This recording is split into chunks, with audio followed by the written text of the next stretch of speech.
आणि मी पुन्हा पुन्हा राष्ट्रवादी काँग्रेस पक्षाच्या कार्यकर्त्यांना सांगतो, महिला पक्षांना सांगतो, सगळ्या माझ्या तरुण कार्यकर्त्यांना सांगतो, वडीलधाऱ्यांना सांगतो, आपलं स्वतःचं चारित्र्य स्वच्छ ठेवा, आपली प्रतिमा जनमानसामध्ये चांगली ठेवा.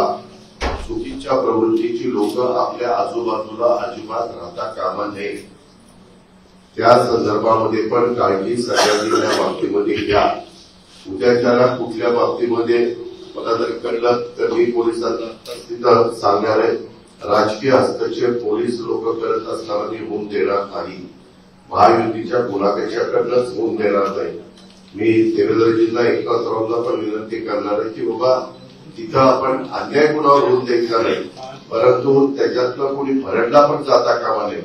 पण जो तुमच्या माझ्या जवळचा असेल तो चुकीचं वागत असेल आणि हे नव्याचे 9 दिवस नाही, हे सातत्य पुढे राहिलं पाहिजे.